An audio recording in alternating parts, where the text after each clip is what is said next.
Civil जज मोहम्मद आसफ नवाज ने नौजवान को अगवा करने के मशहूर मुकदमे में मुलव्वस मुलजमान मारूफ ख्वाजा सराज डांसर महक मलक और उनके साथियों को बिला जमानती वारंट गिरफ्तारी जारी करते हुए SHO सदर विहाड़ी को हुक्म दिया है कि महक मलक समेत तमाम मुलजमान को गिरफ्तार करके 31 मार्च को अदालत में पेश किया जाए। अदालत इलाका मजिस्ट्रेट में शरीफा बीबी ने अपने बेटे फैसल अब्बास के अगवा का मुकदमा नंबर 447/21 से ज़ेर दफा 365 ते पे थाना सदर विहाड़ी में दर्ज है, जिसको पुलिस ने खारिज कर दिया था। मजिस्ट्रेट ने पुलिस के अखराज रिपोर्ट में इत्तफाक न करते हुए मुलजमान महक मलक और उसके साथियों साजिद अली उर्फ सज्जू, रियाज अहमद और मनसब को 24 फरवरी को तलब कर रखा था, मगर मुलजमान अदालत में पेश न हुए, जिस पर अदालत ने मुद्दईया शरीफा बीबी के वकील हुमायूं अली खान एडवोकेट के दलाइल से इत्तफाक करते हुए मुलजमान के बिला जमानती वारंट गिरफ्तारी जारी करके SHO सदर को हुक्म दिया है कि वो मुलजमान को गिरफ्तार करके 31 मार्च को अदालत पेश करे। दूसरी तरफ मुगवी फैसल के भाई खुरम शहजाद का कहना है कि मारूफ डांसर महक मलक उसके साथी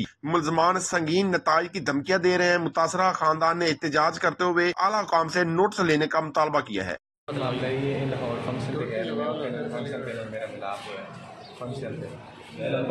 अपना कार्ड मकसद फंक्शन कार्ड मोबाइल नंबर मैंने रबता किया, मैं ये फंक्शन गया झांग नहीं को एक ख्वाजा सर मौजूद से दे रहे जिन्हें मैंने अपनी तकरीबन उपवा लाया मौजूद अड्डे अपने घर साजिद घर गुरु का जैसे गुरु है महक मलक मैंने अपने घर लाया। कुछ दिन मैंने अपने घर रखा है, उन्होंने घर काम वगैरह करता रहा सारा कुछ।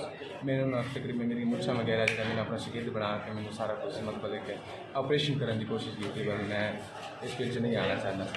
जब मैं उतो बाहर नस गया तकरीबन मेरे टिकेट ही परचा करने के बाद 4.5 लाख रुपया 10 लाख है मतलब 4.5 लाख रुपया से जो एग्जाम ला के पर्चा करवा पर्चे मारा ਇਹਦੇ ਮਰਕਜ਼ੀ ਕਿਰਦਾਰ ਕੌਣ ਹੈ? ਤੈਨੂੰ ਕੌਣ ਕਰਦਾ ਸੀ ਤੇਰਾ ਕੱਟਣਾ ਚਾਹੁੰਦਾ ਸਾਰਾ ਕੁਝ? साजिद। ਅੱਛਾ, हाँ ਮਹਿਕ ਮਲਕ ਦਾ ਕੀ ਕਿਰਦਾਰ ਹੈ ਵਿੱਚ? महक मलक दे किरदार जो मैंने शिकिल की तो उसमें मौजूद से ਨਹੀਂ ਤੇ ਤੈਨੂੰ ਕੋਈ ਅਗਵਾ ਕਰਨ ਚ हाँ जी एक बार फंक्शन प्रोग्राम के नाल है।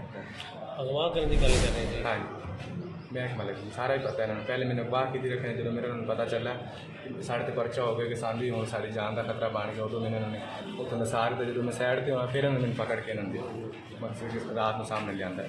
सानू तो महक मलक खा गया मेरा पुत्र, सानू गरीब घर छड़िया कख ने छड़िया। बकरियां माल हर शा वेच ला दी, आप दी पसलियां टुट गई भज भज के। ते सानू इंसाफ मिलिया जावे, इंसाफ साडा कोई नहीं करता पिया, सानू इंसाफ चाहिए। हर शा साडी खत्म कर दी ने।